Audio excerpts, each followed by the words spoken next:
Hello all, welcome to Ravasan films.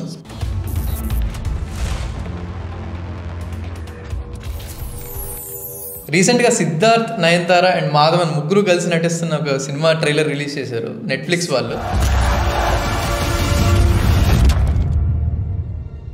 Test అనే movie intense drama అనిపించింది. చూసావా ట్రైలర్? చూసాను. అంటే చాలా ఇంట్రెస్టింగ్ అనిపించింది మీరు చెప్పినట్టే. అది మనకు డైరెక్ట్ నెట్ఫ్లిక్స్ లో రిలీజ్ అవుతుంది. April 4th రిలీజ్ చేస్తున్నారు.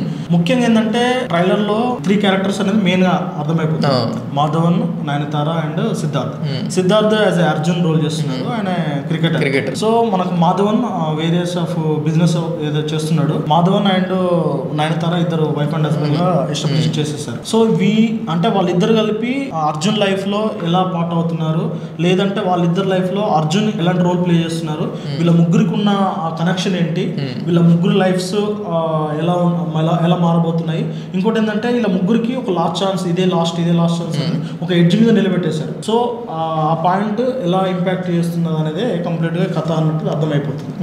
ఇంకా మెయిన్ ఏంటంటే ఈ అర్జున్ ఎట్లా క్రికెటర్ కాబట్టి క్రికెట్ అనగా బెట్టింగ్స్ నడుస్తుంటాయి. సో అతన్ని కొనడానికి లేదా అతన్ని ట్యాంపరింగ్ చేయడానికి సంథింగ్ అవన్నీ చేయడానికి వెనకాల ఒక బ్యాచ్ ఏదో ప్రెషర్ పెడుతున్నారు, ప్రయత్నాలు చేస్తున్నారు. దానికి మాధవన్ కూడా తోడై వీళ్ళ వైఫ్ కి ఎలాగో అర్జున్ ఫ్రెండే కాబట్టి, స్కూల్ ఫ్రెండ్ అని ముందే ఇంట్రొడ్యూస్ చేసింది కాబట్టి తన వల్ల ఏమైనా ప్రెషర్ పెట్టి తన మార్చడానికి మాధవన్ గారి క్యారెక్టర్ ఆయన ఫైనాన్షియల్ చూపించారు. ఫైనాన్షియల్ ప్రెషర్ చాలా ఉంది అని చెప్పి. సో అసలు ఎలా సిద్ధార్థ్ ప్రెషర్ పెట్టారు నయనతార క్యారెక్టర్ వాడుకుని, అసలు ఫైనల్ గా అసలు ఏమైంది అని చాలా ఇంట్రెస్టింగ్ అనిపించింది ట్రైలర్ అయితే.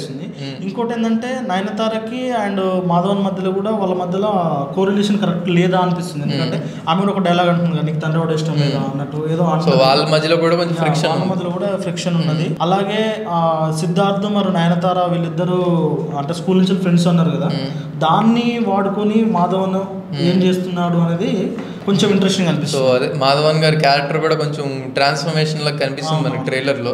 ఈ మధ్య నెగిటివ్ షేడ్స్ బాగానే గ్రే షేడ్స్ ఉన్నాయి ఆయనకి. మరి చూడాలి మీరు అన్నట్టు ఆ సైతాన్ సినిమా కానీ ఇంకా కొన్నిట్లో ఆయన direct full length negative roles కూడా చేశారు. మరి ఇందులో ఏమన్నా నెగిటివ్ రోల్ ఉన్నదా లేదంటే గ్రే షేడ్ మాత్రమే ఉండి కథను డ్రైవ్ చేస్తారనేది అర్థం అవ్వట్లేదు. సో ట్రైలర్ కూడా చాలా ఇంటెన్స్ గా చూపించారు. సో April 4th రిలీజ్ అవుతుంది నెట్ఫ్లిక్స్ లో. చూసేద్దాం అసలు ఎలా బాగుంటుంది అనేది అనిపిస్తుంది. కొంచెం ఎమోషనల్ కూడా అనిపిస్తుంది. అంటే ఈయన క్రికెటర్ తాలూకు సిద్ధార్థ్ తాలూకు ఆ భావోద్వేగాలు చాలా ఇంట్రెస్టింగ్ అనిపిస్తుంది. అదండి April 4th రివ్యూ చూసేద్దాం. Until then follow Ravasan films.